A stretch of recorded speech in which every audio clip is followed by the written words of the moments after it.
नमस्कार दोस्तों, आपकी अपनी कहानियों में आपका स्वागत है। आज की कहानी का शीर्षक है माँ तो माँ होती है। दोस्तों, अगर आपको कहानी अच्छी लगे तो प्लीज़ वीडियो को लाइक और शेयर ज़रूर कीजिएगा। साथ ही चैनल को सब्सक्राइब कीजिएगा। चलिए कहानी शुरू करते हैं। घड़ी का कांटा रात के 12 बजे को पार कर चुका था। बूढ़ी आंखों में जितनी नींद थी उससे ज़्यादा अपने बेटे के लिए चिंता थी।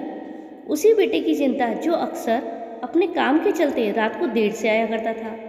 यह माँ तो माँ होती है, ये जानते हुए भी कि बेटा देर से भले ही आता है लेकिन भूखा नहीं रहता। किसी पार्टी में या फिर खुद के ऑफिस में ही खाना खा लेता है, फिर भी बिना उसके घर पहुँचे अन्न का एक दाना भी अपने पेट में नहीं डालती थी, इसी उम्मीद में कि खाने की टेबल पर ही सही उससे कुछ बात तो होंगी।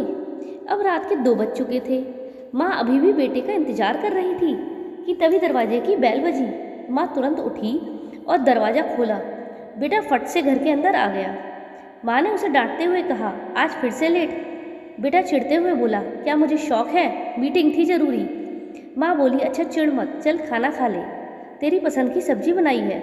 बेटा फिर ऊंची आवाज़ में बोला, माँ तुमसे कितनी बार कहा है कि मेरा इंतज़ार मत किया करो, खाना खाकर सो जाया करो, क्यों खुद को और मुझे परेशान करती हो। बेटे के मुंह से आ रही शराब की दुर्गंध को पहचान कर माँ बोली, तू शराब पी कर आया है, तुझे शर्म नहीं आती। बेटा चिल्लाकर बोला, हाँ तो कौन सा पाप कर दिया मैंने, चुपचाप खाना खाओ और सो जाओ, आपकी बकवास सुनने के लिए वक्त नहीं है मेरे पास। बेटा गुस्से में अपने बेडरूम में चला गया और सीधे जाकर बेड पर लेट गया। नशे के कारण अगले ही मिनट उसे गहरी नींद आ गई।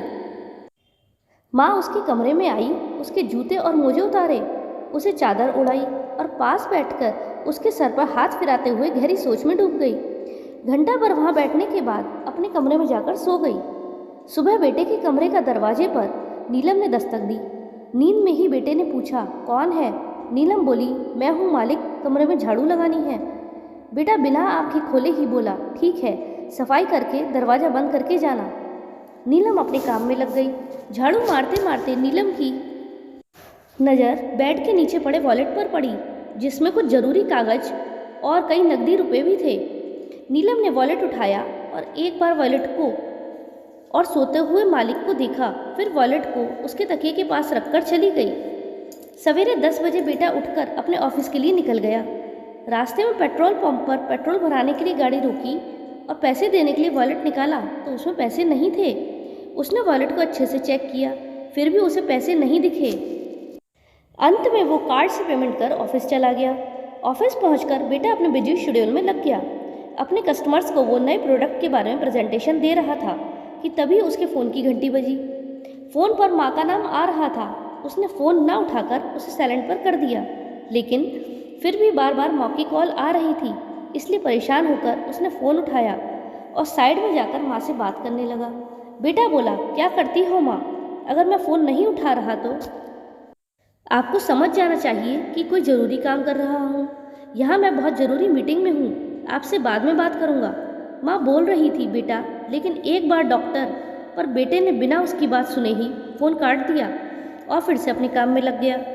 माँ को जैसे ऐसे बर्ताव की आदत पड़ चुकी थी, फिर भी उसके चेहरे पर दुख साफ दिखाई दे रहा था। माँ ने नीलम को आवाज़ लगाई और बोली, बेटा थोड़ा रजाई तो उड़ा देना, सुबह से ठंड लग रही है मुझे। नीलम ने माँ को रजाई उड़ाई और थोड़ी देर तक उनके पैर दबाती रही। फिर जब नीलम जाने लगी तो पूछा, आपको और कुछ चाहिए माँ जी। माँ हिचकिचाते हुए बोली, बेटा मैं जानती हूँ कि तुम कई और जगहों पर भी काम करती हो, लेकिन क्या थोड़ी देर मेरे पास बैठकर मुझसे बात कर सकती हो। नीलम बोली, हाँ माँ जी, क्यों नहीं। वो वहीं पर बैठकर माँ से बात करने लगी। अगले दिन बेटे का पार्सल आया। डिलीवरी बॉय को पैसे देते समय बेटे ने अपना वॉलेट खोला तो पाया कि इस बार भी वॉलेट में पैसे नहीं है। बेटे ने यूपीआई से डिलीवरी बॉय को पेमेंट कर दिया। माँ के पास जाकर बेटा गुस्से में कहने लगा, देखो माँ, इस बार को लेकर यह चौथी बार हो गया है कि मेरे वॉलेट में एक भी रुपया नहीं है। मैं कहता हूँ यह नीलम पक्की चोर है। माँ बोली, नीलम ऐसा नहीं कर सकती, वह बहुत ही अच्छी लड़की है। बेटा बोला, उसने तुम्हारे पैर दबाकर और तुम्हारे साथ चिकनी छुपड़ी बातें करके तुम्हें अपने जाल में फंसा लिया है, इसलिए तुम्हें वो बहुत अच्छी नज़र आती है। आज तुम्हारे सामने दूध का दूध और पानी का पानी ही कर देता हूँ, कहकर बेटे ने नीलम को आवाज़ लगाई और वहाँ पर आने के लिए कहा।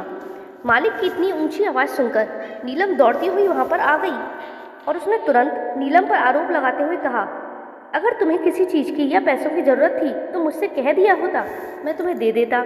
चोरी करने की क्या ज़रूरत थी?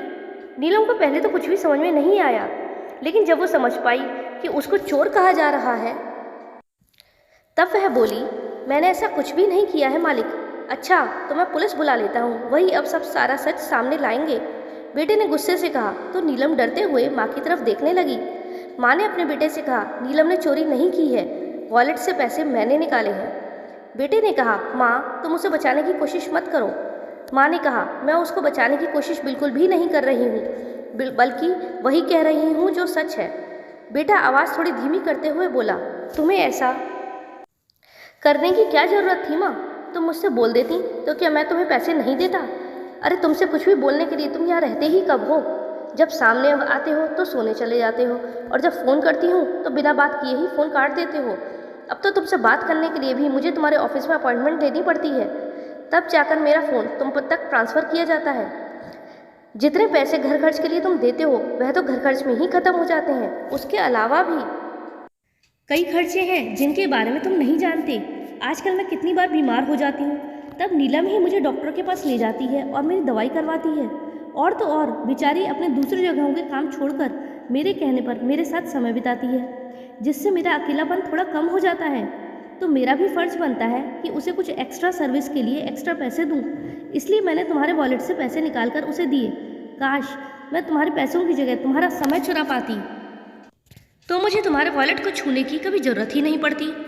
बेटा अपनी माँ की यह सारी बातें सुन रहा था और उसे इस बात का एहसास भी हो रहा था कि पैसों की भागदौड़ में उसने अपनी माँ को कितना पीछे छोड़ दिया है।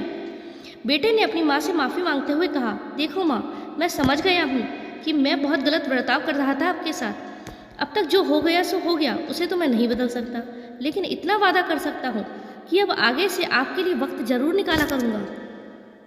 दोस्तों, हमें कामयाबी और पैसे के पीछे इतना नहीं दौड़ना चाहिए कि हमारे अपने हमसे इतने दूर हो जाए कि फिर हम उनसे कभी मिल ही ना पाएँ।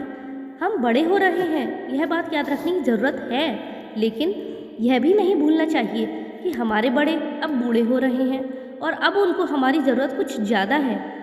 तो मित्रों, कैसी लगी कहानी?